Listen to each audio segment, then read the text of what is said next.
Gangotri national park को हर साल अप्रैल के महीने में पर्यटकों के लिए खोल दिया जाता है।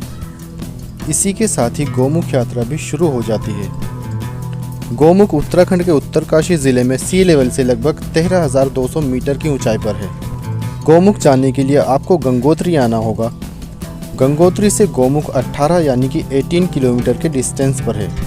गंगोत्री आने के लिए आप पहले हरिद्वार आ सकते हैं और हरिद्वार से ऋषिकेश और उत्तरकाशी होते हुए आप गंगोत्री आ सकते हैं। हरिद्वार से गंगोत्री लगभग 190 यानी कि 190 किलोमीटर के डिस्टेंस पर है। गंगोत्री पहुंचने के बाद आपको गौमुख का ये 18 किलोमीटर का पूरा ट्रैक पैदल ही कंप्लीट करना होगा। गौमुख ट्रैक करने के लिए आपको एक परमिट की ज़रूरत होगी। यह परमिट आप उत्तरकाशी या फिर गंगोत्री के फॉरेस्ट डिपार्टमेंट ऑफिस से बनवा सकते हैं।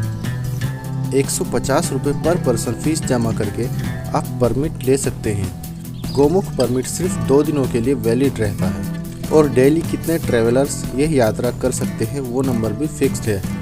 डेली सिर्फ 150 ट्रैवलर्स को ही यह यात्रा करने की परमिशन दी जाती है, यानी कि एक दिन में सिर्फ 150 लोग ही गौमुख जा सकते हैं। गंगोत्री से पहले 2 किलोमीटर चलकर आप फॉरेस्ट डिपार्टमेंट के चेक पोस्ट पर पहुँचेंगे, जहां पर सुबह के 6 बजे के बाद ही एंट्री की परमिशन दी जाती है। इसलिए मेरी सलाह ये है कि आप गंगोत्री से जितनी जल्दी हो सके उतनी जल्दी अपनी यात्रा शुरू करें। अगर आप सुबह के 5 बजे से शुरू करते हैं तो आप लगभग 6 बजे तक चेक पोस्ट पर होंगे और एंट्री गेट खुलते ही आप गौमुख के लिए अपनी आगे की ट्रैकिंग स्टार्ट कर सकते हैं। फॉरेस्ट डिपार्टमेंट के एंट्री गेट पर आपके डॉक्यूमेंट्स भी चेक किए जाएंगे। यहाँ पर आपके परमिट के साथ साथ आपके पास अगर कोई बैग है तो उसकी भी चेकिंग करी जाएगी और आप अपने साथ कितने प्लास्टिक के सामान लेकर जा रहे हैं उन सभी की गिनती भी की जाएगी और वापस आते समय आपके सभी सामान की फिर से गिनती की जाएगी। अगर आप कोई भी प्लास्टिक का सामान वहाँ पर छोड़कर या फिर फेंक कर आ जाते हैं तो आपको भारी जुर्माना देना पड़ सकता है। गंगोत्री से 9 किलोमीटर की ट्रैकिंग के बाद आप पहुंचेंगे चीड़बासा, जहां पर आपको देवदार के बड़े बड़े पेड़ दिखाई देंगे।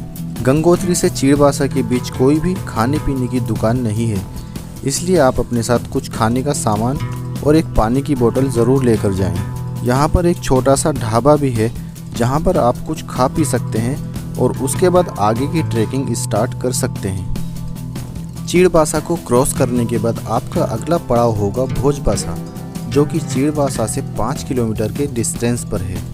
चीड़बासा से भोजबासा का 5 किलोमीटर का डिस्टेंस कवर करने में आपको लगभग 2 से 3 घंटे का समय लग जाएगा।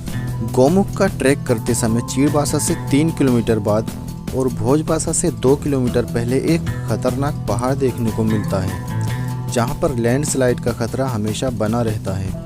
इसलिए आपको यहां से बड़े ही सावधानी के साथ गुजरना होगा।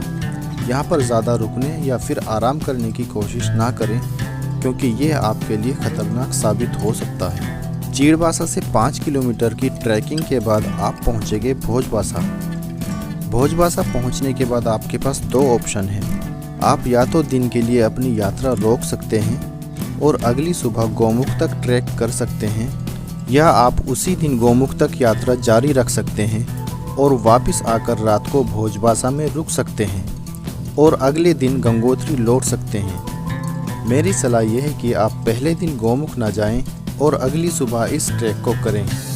इसके पीछे कारण यह है कि गौमुख भोजबासा से 4 किलोमीटर की दूरी पर है और भोजबासा से आगे ट्रैक भी काफ़ी डिफ़िकल्ट हो जाता है। अगर आप पहले ही दिन गौमुख की ओर बढ़ते हैं तो आपको अंधेरा होने से पहले भोजबासा वापस भी आना होगा और आप बहुत ज़्यादा थक जाएंगे और आपको ग्लेशियर पर बिताने का समय भी नहीं मिलेगा।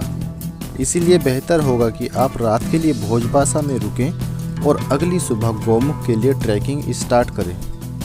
भोजबासा में GM वेन के गेस्ट हाउस और कुछ आश्रम है जहां पर आप नाइट स्टे कर सकते हैं। आखिरी 4 किलोमीटर की ट्रैकिंग के बाद आप पहुंचेंगे गौमुख। भोजबासा से यहां तक पहुंचने में आपको लगभग 3 घंटे का समय लग जाएगा।